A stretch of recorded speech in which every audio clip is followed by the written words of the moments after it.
everyone, my name is Gaurav Kumar and I recently completed my MTech from IIT Delhi. So today we are discussing about the future jobs in India from 2026 to 2035. Okay, so हमारे पास क्या क्या opportunity आने वाले हैं, so let's see one by one. Okay, तो अभी job market में सबसे ज़्यादा अभी क्या चल रहा है और क्या होने वाला है, आप ये गौर से सुनो क्योंकि मैं अभी खुद जॉब कर रहा हूँ। तो मैं आपको बहुत रियलिस्टिक चीज़ बता सकता हूँ कि कौन से स्किल्स अपकमिंग फ्यूचर डेज में हमारे काम आएंगे, कौन से जॉब हमारे काम आने वाले हैं, कौन से स्किल सीखा जाए जिससे मुझे जॉब लेने में आसानी हो, ना कि थियोरेटिकली हम लोग बस पढ़ते जाए जो हमारे इंजीनियरिंग में आते हैं। सो फ्यूचर जॉब में क्या रहेंगे? Artificial intelligence, automation, digital transformation, climate change से क्या होगा? देखिए, just like the renewable energy sources की डिमांड बहुत ज़्यादा हाई होने वाली है, जैसे solar panel, wind energy, hydro power plant, इसमें डिमांड ज़्यादा बढ़ने वाले हैं on the basis of pollution. क्योंकि आप बराबर न्यूज़ में सुन रहे होंगे, देखिए पॉल्यूशन बहुत ज़्यादा है, तो हमें कौन सी स्टेप लेनी चाहिए। ओके, सो पॉल्यूशन एक मेन फैक्टर है, ठीक है, पोल्यूशन। सो सो इंडिया, आप कह सकते हो कि वो एंटर कर रहा है एक टेक्नोलॉजी ड्राइवन इकोनॉमी में। 6 सेमीकंडक्टर फैब प्लांट अभी बन रहे हैं हमारे इंडिया में, 6 सेमीकंडक्टर फैब प्लांट। ओके, जो जो कि पहले हम लोग क्या करते थे, हम लोग पहले क्या करते थे, चिप जो होती थी वो मैन्युफैक्चर कहीं बाहर से बन के आती थी, जैसे कि जापान, उसके बाद मलेशिया, यहाँ से। बट अब हम लोग अब टू 2030 क्या करें, हम लोग क्या करने वाले हैं, हम लोग खुद से चिप मैन्युफैक्चर यहाँ पे ही होगा और यहाँ से ही डिलीवर किए जाएंगे। Okay, so come to the this topic, why this topic is important. Okay, तो कोई भी चीज़ आप करने से पहले ज़रूर ये सोचना देखिए हाउ, वाई और व्हाट, ठीक है। और वो चीज़ आप ढूंढ लोगे, आप अब अपने अंदर एक चीज़ ज़रूर ढूंढना, why, why I am doing this work. Okay, तो why we are doing this work, because of the jobs market are going toward this way, just like in artificial intelligence, semiconductor manufacturing jobs. Okay, millions of job replace by automation, आप लोग अभी बराबर सुन रहे होंगे, लेकिन इतना ये company ने इतने एम्प्लॉय को फायर कर दिया, क्यों? क्योंकि उन लोगों की रिप्लेसमेंट में आ रही है, 5-5 लोगों की एक सिंगल एआई जॉब करके दे रहा है, एक सिंगल ऑटोमेशन करके दे रहा है, तो वो क्यों रखेगी? जब तक आप अपने स्किल्स को अपग्रेड नहीं करोगे, तब आप इस इंडस्ट्री में सरवाइव नहीं कर पाओगे। बेसिकली रियलिटी में समझो, ये बहुत चेंज होने वाली है market. Okay, so student must choose career carefully. Okay, क्योंकि आप जिस भी फील्ड में हो, इंजीनियरिंग में हो, आप एमबीबीएस कर रहे हो, या आप एज ए स्टूडेंट आप बिगिनर हो, आप अभी जस्ट 12th पास किए हो और आप अपने इंजीनियरिंग करने की सोच रही है, और उसके बाद आपने ब्रांच डिसाइड करने की सोच रहे हो। तो ब्रांच डिसाइड करने से पहले आप एक बार जॉब मार्केट को ज़रूर एनालिसिस करना चाहिए कि क्या फ्यूचर आने वाले हैं, उस बेसिस पे आप अपने ब्रांच को चूज कर सकते हो। Okay, so this is the right way to correct the department. Okay, department हमें कौन सी सिलेक्ट करनी है after completion of the 12th। Okay, और आप जरूर सर्च करके देखना which job will dominate the Indian market in upcoming years, sorry. So ये फ्यूचर इंडस्ट्री कौन से हैं जो 2026 से 35 तक लीड करने वाले हैं? आर्टिफिशियल इंटेलिजेंस एक है, सेमीकंडक्टर इंडस्ट्री, जो कि अभी फ़िलहाल में अभी आपने नरेंद्र मोदी को भी बोलते हुए सुना होगा, जी कि उन्होंने बोला है जी कि 6 सेमीकंडक्टर इंडस्ट्री और एक सेमीकंडक्टर इंडस्ट्री उस 2027 से ही ऑपरेट होना स्टार्ट हो जाएंगे। रिन्यूएबल एनर्जी सोर्सेस, इसमें बहुत ज़्यादा डिमांड बढ़ने वाली है। साइबर सिक्योरिटी हो गया, similarly for automations, cloud computing, space technology, okay, biotechnology, and digital creator economy, just like the if you are a YouTube creator, content creator, then this is the individual based priority, individual based। okay, so इसको हम individual कह सकते हैं, जो किसी को होगा किसी का नहीं भी होगा। ओके, एंड स्मार्ट इंफ्रास्ट्रक्चर, ये सब क्या है, हम लोग वन बाय वन देखते हैं। देखो, आर्टिफिशियल इंटेलिजेंस में बेसिकली फ्यूचर रोल्स क्या आने वाले हैं, एआई इंजीनियर की, मशीन लर्निंग इंजीनियर की, डाटा साइंटिस्ट की, एआई प्रोडक्ट मैनेजर की। तो अगर आप आर्टिफिशियल इंटेलिजेंस में अपना करियर बनाना चाहते हो, तो उसमें बहुत डिफरेंट टाइप्स की जॉब्स रहती है। एज ए आप डेटा एनालिस्ट इंटर करना चाहते हो, या एज ए आप एआई प्रोडक्ट डेवलपर इंटर करना चाहते हो, एआई डेवलपर। ओके, तो सबकी रोल अलग है, बट इसमें सबसे बेसिक चीज़ हमें क्या सीखनी पड़ती है, पाइथन।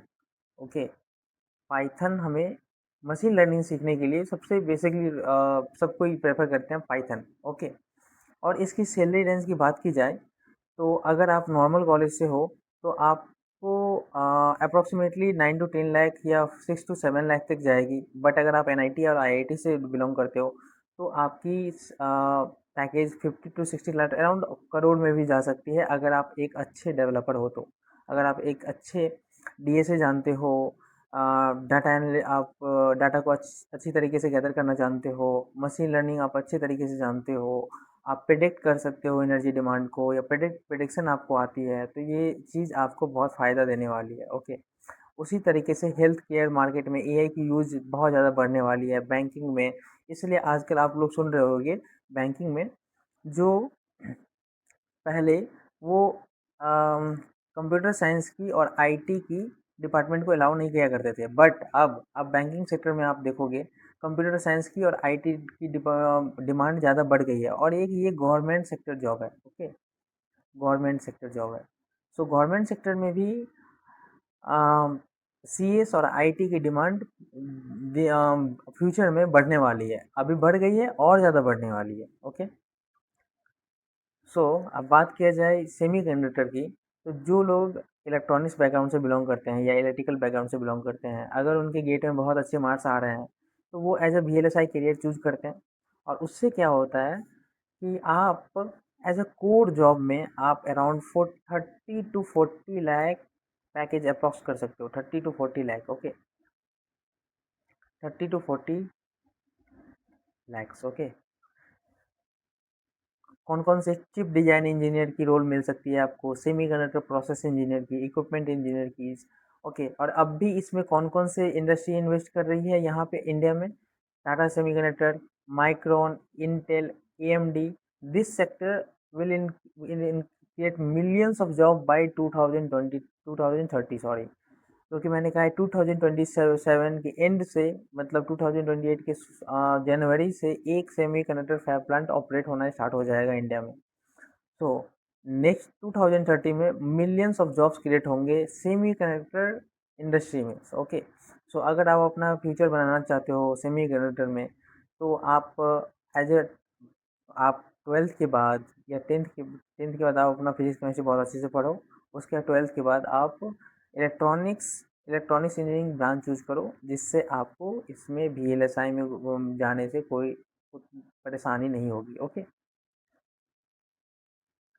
और रिन्यूएबल एनर्जी सोर्सेस में इट्स लाइक अभी रिन्यूएबल एनर्जी सोर्स में डिमांड बहुत ज़्यादा हाई हो रहा है। मैं आईआईटी दिल्ली में था, तो इसके बारे में ये बहुत इंटरेस्टिंग, क्योंकि ये भी रिसेंटली हर आईआईटी में ये इंट्रोड्यूस किया जा रहा है। पहले से ये आईआईटी में ये ब्रांच नहीं हुआ करती थी, एनर्जी साइंस ब्रांच, बट अब इंक्लूड किए जा रहे हैं एमटेक के लिए। ठीक है, तो उसमें आपको एनर्जी से रिलेटेड सारी चीज़ पढ़ाई जाएगी। मेरा एक फ्रेंड है जो रिसेंटली अभी वो मेरे साथ ही कंप्लीट किया एमटेक, और उसे 14 लाख 14 लाख की जॉब मिली है। ओके, और एक की 22 लाख गई है, 22 लैक्स गई है। ओके,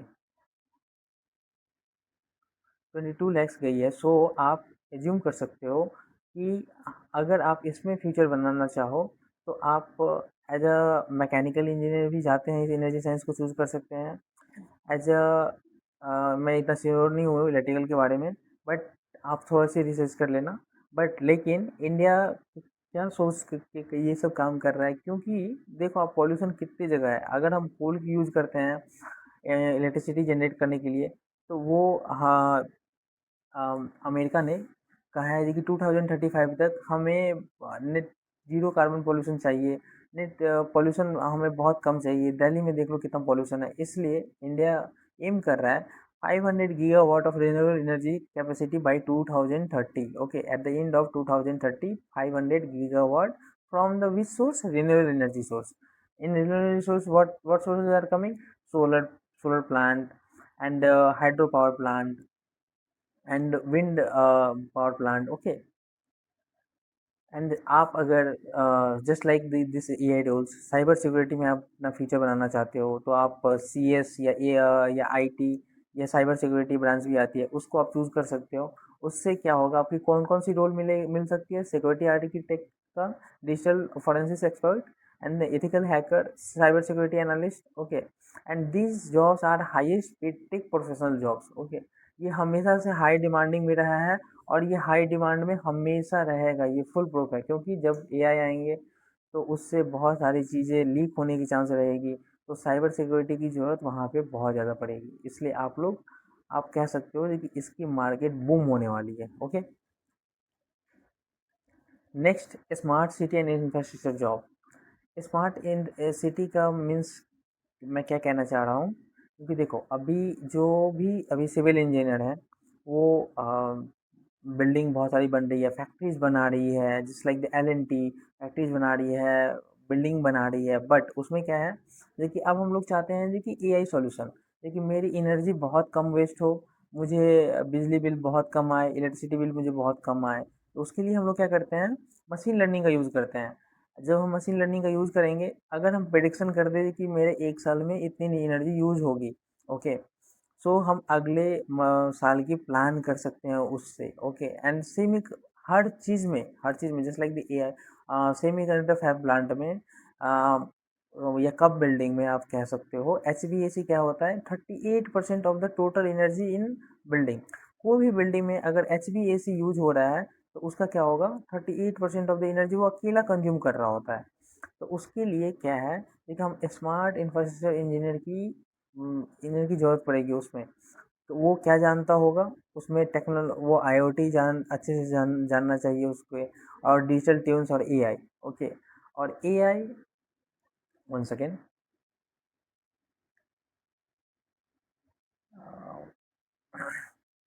सो हमें ये सारी चीज़ की ज़रूरत हमें पड़ने वाली है। ओके, तो आप इसके लिए भी रेडी रह सकते हो एज अ सिविल इंजीनियर और as a electrical engineer, as a electronics engineer, ये सब कुछ इसमें जा सकते हैं। As a CS, as a IT computer science या आईटी वाले लोग उसमें भी जा सकते हैं इसमें। Okay, and what skills required for the future jobs, मैंने पहले भी कहा है कि आर्टिफिशियल इंटेलिजेंस प्रोग्रामिंग में as a Python is the bible of artificial intelligence, and data analytics, robotics, IoT, renewable energy technology. कौन कौन से रिन्यूएबल एनर्जी टेक्नोलॉजी अभी यूज हो रहे हैं? ओके, तो जस्ट लाइक इन विंड विंड एनर्जी, हम लोग पहले क्या होता था कि ज़्यादा विंड आएगी तो प्रेशर बनेगी, तभी हम लोग एनर्जी जनरेट कर पाएंगे। बट अभी क्या हो रही है, मॉडर्न टेक्नोलॉजी से कम विंड प्रेशर से भी हम लोग इलेक्ट्रिसिटी जनरेट कर पा रहे हैं। ओके, सो ये सब स्किल्स हमें रिक्वायर्ड होगी up to the coming jobs into the market. Okay, so आप लोग इससे देख के थोड़ा सा सावधान हो जाओ, क्योंकि ये सोचने वाली बात है, ये हवा में बातें नहीं हो रही है, वो एक डाटा कह रहा है।